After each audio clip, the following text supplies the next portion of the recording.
It's about that time. Time to replace the timing belt in the Jetta. Ironically, the water pump also started leaking and the thermostat is starting to stick open, so the engine takes a long time to warm up. I decided to fix those things during the timing belt job. The water pump runs off the timing belt, and I need to drain the coolant to replace the water pump. So that's a convenient time to replace the thermostat. Timing belt replacement in a Volkswagen TDI engine is pretty labor intensive and requires special tools. Those tools are expensive and I only plan to use them once, so I rented them instead. I bought the timing belt, water pump, timing belt tensioner, and timing belt idler pulleys as a kit. I bought the thermostat and thermostat housing separately since they didn't come in the kit. I had to buy a new thermostat housing because the old one will be damaged when I remove it. The thermostat housing has little plastic tabs that hold the thermostat while you install it, but removing the housing breaks the tabs. First, I needed to jack up the front end and put it on jack stands.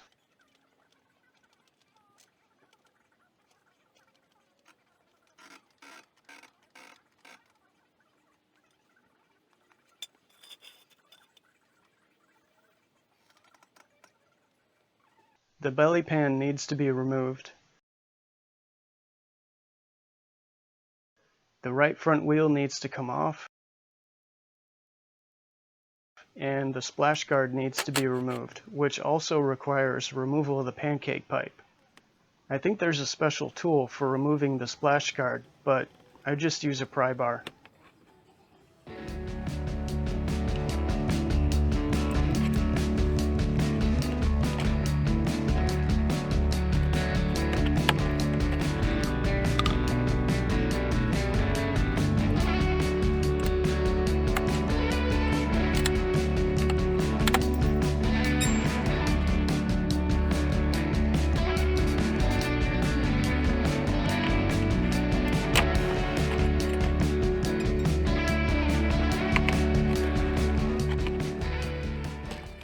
Next, I'm going to drain the coolant. The radiator has a drain valve on the bottom left corner. I put a piece of hose on the drain valve to direct the coolant into a drain pan so it wouldn't get all over the floor.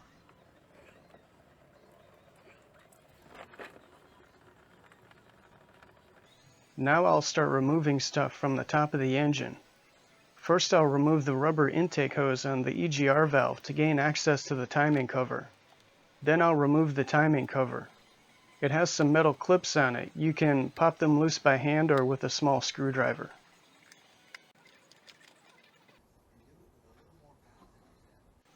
Next, I'm going to remove the intake hose to get access to the vacuum pump. The vacuum pump needs to be removed so a camshaft locking tool can be installed in its place. The vacuum pump is secured with 3 bolts.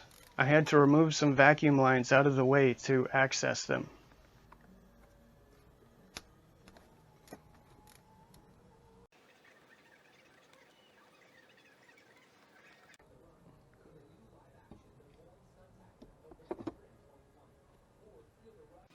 The coolant finished draining, so I decided to remove the thermostat housing.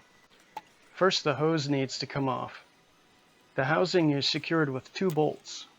The thermostat housing came off pretty easy, but I had to pry out the thermostat, and it released a bunch of coolant. Good thing I had a pan under there.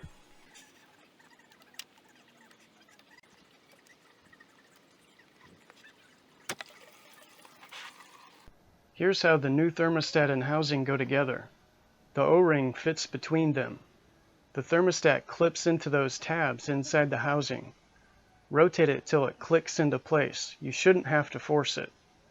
Then you can drop the whole assembly onto the engine.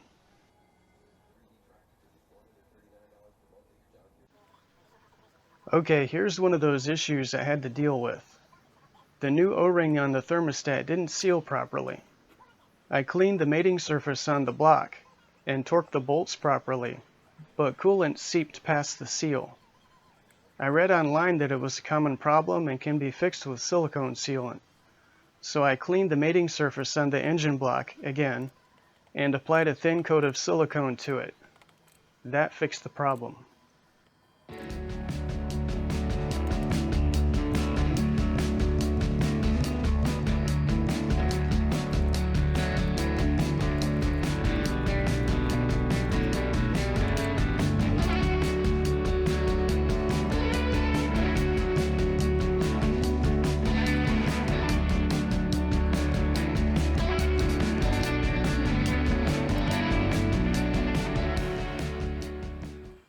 Okay, let's get back to the timing belt. To get access to the front of the engine, a bunch of things need to be removed.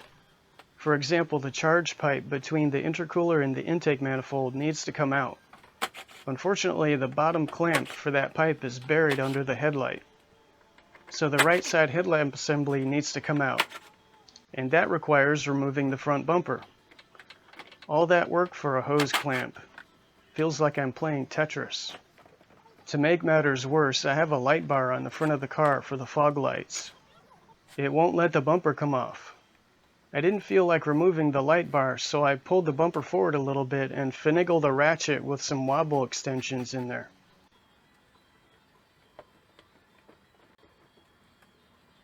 And there's that hose clamp. Finally. Now the pipe can come out.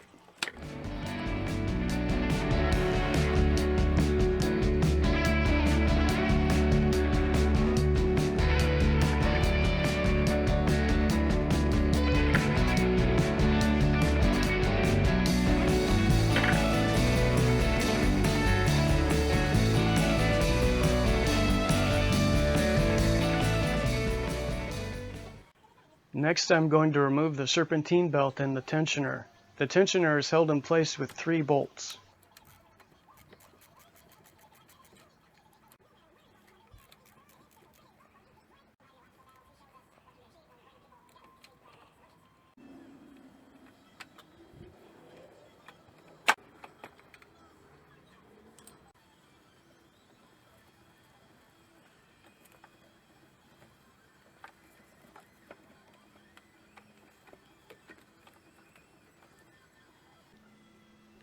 Next, I need to remove the motor mount.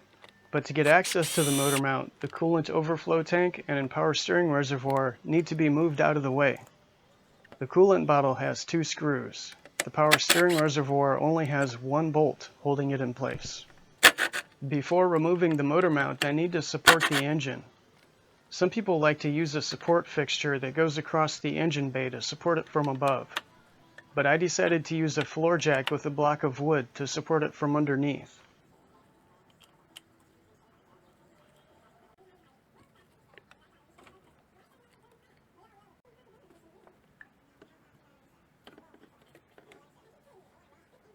Now the engine mount bracket needs to come out as well. It's held on with 3 bolts.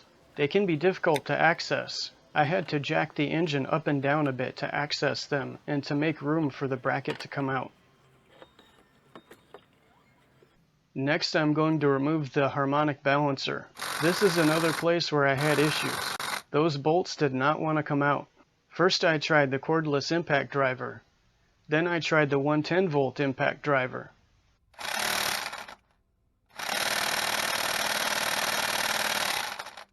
I also tried tapping on the bolt heads to shock them loose.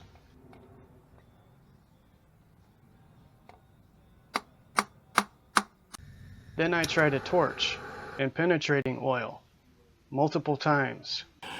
No luck. When I put a breaker bar on it, the heads of the bolts stripped out. Okay, now what? I noticed a 12mm socket would fit over the bolt heads if I tapped it on with a hammer. So I tried that, and it worked. All 4 bolts came right out.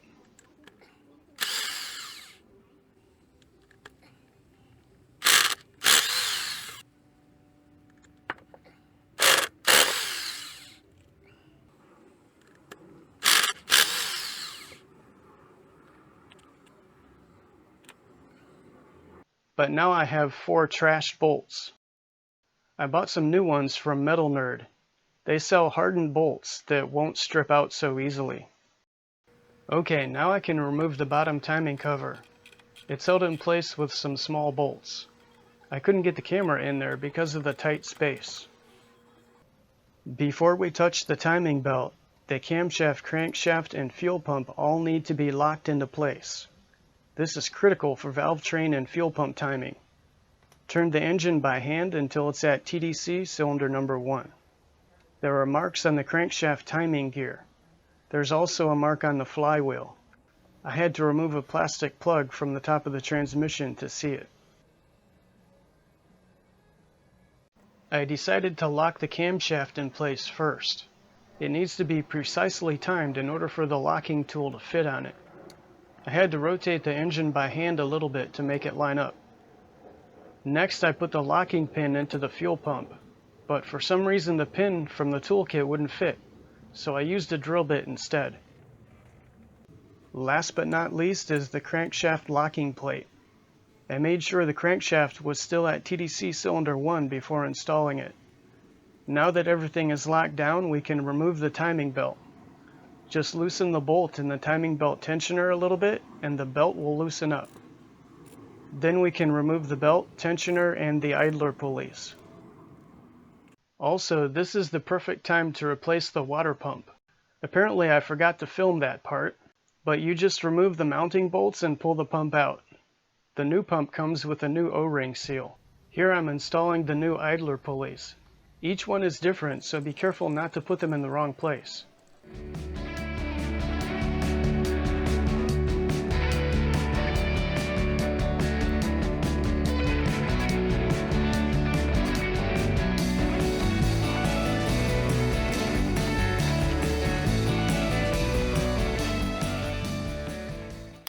Next I'm going to install the tensioner pulley. Before installing it, I colored the alignment marks with a Sharpie marker. You'll see why in a moment. Before installing the new timing belt, the sprockets on the camshaft and the fuel pump need to be loosened up. The camshaft sprocket is pressed onto the camshaft and requires special tools to break it loose. There's a tool to hold the sprocket while you loosen the bolt, then there's another tool that breaks the sprocket loose from the camshaft. To loosen the fuel pump sprocket, just loosen the 3 bolts a little bit. Now we can install the new timing belt. After the belt is on, we use another special tool to tighten the timing belt tensioner. Remember those marks I mentioned a minute ago? You use the tool to tighten the tensioner until those marks line up. Make sure the tensioner bolt is loose enough to let the tensioner turn. If it's too tight, you'll break the tool. After you get it lined up, then you torque the tensioner bolt. You may have noticed the camshaft gear and the fuel pump gear have moved a little bit. That's okay because the camshaft and the fuel pump are locked in place, so they're still timed correctly. Now that the belt is on, I can torque the bolts for the camshaft and the fuel pump sprockets, and the timing belt is installed. Now I can remove all the locking devices and start reassembling everything. I decided to turn the engine by hand to make sure there aren't any piston-to-valve clearance issues. I would hate to put everything back together, try to start the engine, and destroy it. Okay, here's the part where I say, do as I say, not as I do. You're supposed to check the ignition timing with VCDS and adjust as necessary. But I don't have VCDS, so I skipped that part. But I would suggest doing that. That said, the engine still runs fine, so I guess I got lucky.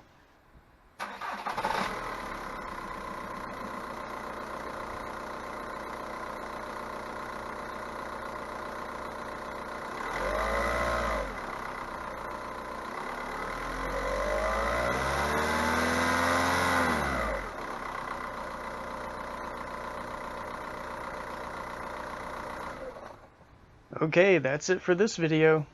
See you next time.